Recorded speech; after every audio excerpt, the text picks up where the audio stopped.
السلام علیکم۔ شفق YouTube channel کے ساتھ میں ہوں آپ کی ہوسٹ مصباح عنایت۔ آج ہم آپ کو بتانے جا رہے ہیں چانکیہ ہندوستان کی شیطانی سیاست کا موجد۔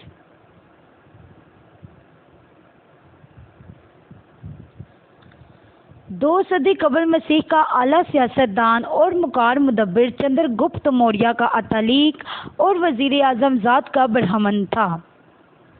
چانکیہ دھن کا پکا اور اول درجے کا ذہین، زیرک اور سازشی ذہن رکھنے والا تھا، لیکن اس میں ایک بڑی خوبی یہ بھی تھی کہ باوجود عیش و عشرت کے تمام سامان مہیا ہونے کے حد درجہ سادہ زندگی بسر کرتا تھا۔ شاہی محل کے نزدیک ایک جھونپڑی میں اس کی رہائش تھی۔ اس کے دو نام اور بھی تھے، کوٹلیا اور وشنو گپت۔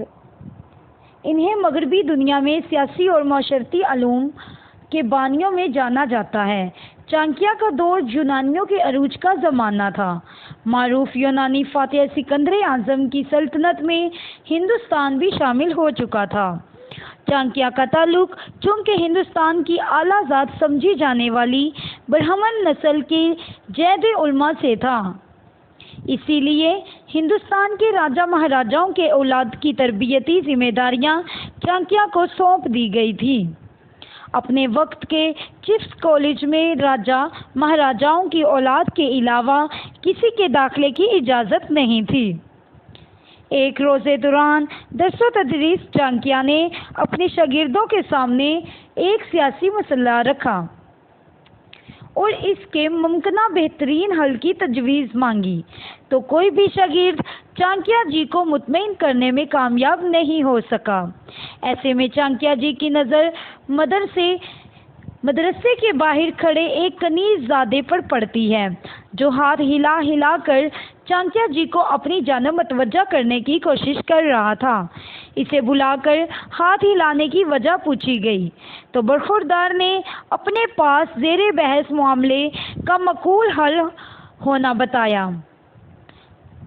مسئلے پر کنیز زادے کے مجوزہ حل اور اس کے حق میں دلائل سن کر چانکیہ جی حیران رہ گئے اور اس کے استاد کا پوچھا تو بچے نے چانکیہ جی کی جانب اشارہ کر کے انہیں مزید حیرت زدہ کر دیا۔ معلوم کرنے پر عقیدہ کھلتا ہے کہ اپنے علم حاصل کرنے کے شوق کے ہاتھوں مجبور ہو کر مدرسے میں داخل کی پالیسیوں سے مایوس یہ کنیز زادہ خطرات کا ادراک ہونے کے باوجود روزن دیوار سے چانکیہ جی کے تمام لیکچرز کو انتہائی توجہ سے سنا کرتا تھا، اور یہ سب اس کاوش کا ثمر تھا۔ بہت ممکن تھا کہ اسے ان حدود کو پار کرنے کی پیداش میں اپنی جان سے ہاتھ دھونے پڑتے، یا پھر کسی تنگ و تاریک تہہ خانے میں قید و بند کی صعوبتوں کا سامنا کرنا ہوتا۔ پہلی بار مدرسے کی روایات کے برعکس چانکیہ جی کی ذاتی سفارش کی بنا پر اس کنیز زادے کو راجا مہاراجاؤں کی اولاد کے لیے مخصوص مدرسے میں علم حاصل کرنے کی اجازت دی گئی۔ کنیز زادے کے ہم جماعتوں کا تو کسی کو نہیں معلوم، لیکن تاریخ اس معمولی مگر خطرات مول لینے والے کنیز زادے کو ہندوستان کے مشہور سالار و بادشاہ چندر گپت موریہ کے نام سے یاد کرتی ہے۔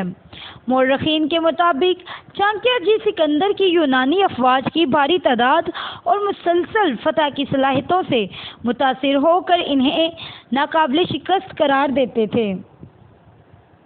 ایک روز چانکیہ جی کے وہی خطرات مول لینے والے ناہنجار مگر انتہائی ذہین طالب علم چندر گپت یونانی افواج کے گشتی سپاہ کے مقامی سالار کے گھوڑے کو لگام سے پکڑ کر سر راہ روکتے ہوئے انہیں خبردار کرتے ہیں کہ ہندوستان صرف ہندوستانیوں کا ہے اور یونانیوں کو وہاں سے چلے جانے میں ہی اپنی عافیت سمجھنی چاہیے۔